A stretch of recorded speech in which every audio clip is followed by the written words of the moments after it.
Ashamaa daawwattoota keenya kabajamoo kan dhiiraas kan shamaraa salaamu alaikum warahmatullahi ta'ala wabarakaatu. Duraan dursee baga rabbiin ji'a jaallatamaa akkasuma waggaa jaallatamaa baatii dhil hijjaa kanaanii kan rabbii subhaanahu wa ta'ala wal fajri wal layaalin ashri wal shafi'i wal watri jedhee itti kakate wal layaalin ashriin gartee kurnan dhul hijjaa kana keessa jiru baga rabbiin ji'a kanaanis nu ga'ee irra caaltu guyyaa arafaatiis rabbiin waa ga'u.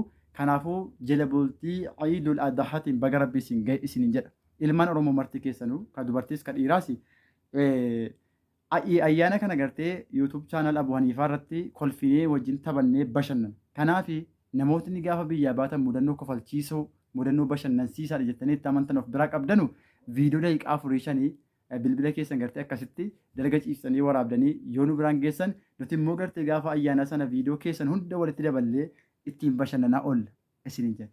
Maarree daawwattoota keenya kan nu daawwataa jirtan hundi keessanuu namni mudannoo dhabe hin jiru. Mudannoo nuti isinii kaafnaa waan gaafa biyya Arabaa deemne nu mudate asiis isinitti himaa keessanis jidduutti isin afeeraa isinii wajjin bashannana.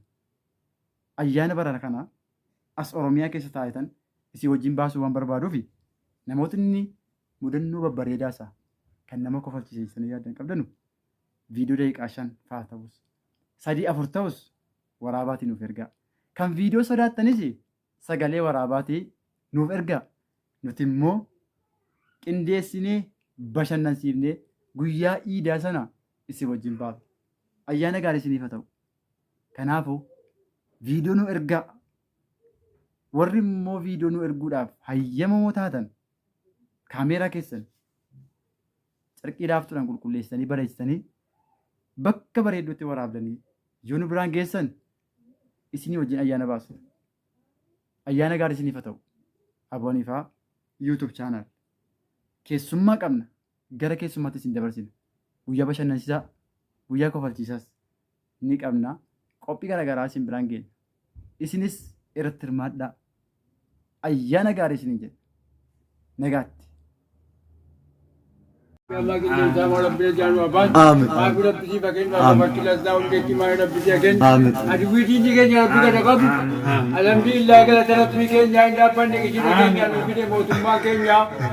Irra buuna yaadara keenya maaliif afaan qabannee teenya dhaatii duwwaa feessaarii guuttanne maaliif keenya jabaannee hojjenne dargaggoo keenya adaraan gowwoomina hojjetan malee homtuun jiru yaadara keenya rabbumaan galata galfanne yaadara keenya jajjabaadhaa hojjenne keessaa baana rakkoo keessaa maaliif akka dhalannee kanaan afaan qabannee teenya utuma asiifachi qabuutu hojjetu kunoo gama ceera abbaan durillee taasisun taaluma keenya ni kadhanne du'aa'ii keenya nagaan nagaan yaadara keenya aduwwii rabbi jalaa buqqisu maaliif akkana salphannee teenya walitti qabee kaa kunoo dachaati boqqolloon keessaa iyyuu amma kunoo innaa obsoon keessaa iyyuu abuddatu kaajoolleen nuwaa baalbeechaa keenya hundi wala qixxaatu yaadara keenya alhamdulillah galata rabbii keenya hin dhaabbanne buna keenya keenya lafa yaada keenya nu fidani kaashiboo keenya mi'a keenya yaadara keenya hin taa'inaa lakkisaa inuma fiinna amma humna keenya waggaa 90 keessa yuu takkaan teenya makkeenya.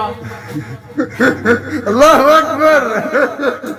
Ajaa'iba daawwattoota keenya abbaan garoo kunu wallaahi nama ajaa'ibaati walaloo kunu otoo warran bisii gadi naqu kunu akkasitti gartee hin dhaabbanne qishira keenyaa gaafa jenni keenya na fidanii hunoo maanguddoo akkasiifa qabna biyyi keenya waan ajaa'iba umuriin isaanii waggaa 96 waggaa 96 keessa yuun deenya amara bareechaa keenyaa jedhani waan akka ture keessamu yaa saba keenya agartanii ga maanguddoo kana qabna biyya keessa anis jiraatuun biyya keenuma walaleessa amma abbaa garoo amaliin isinii dhiyeessa hin keenyaa kunna balleessa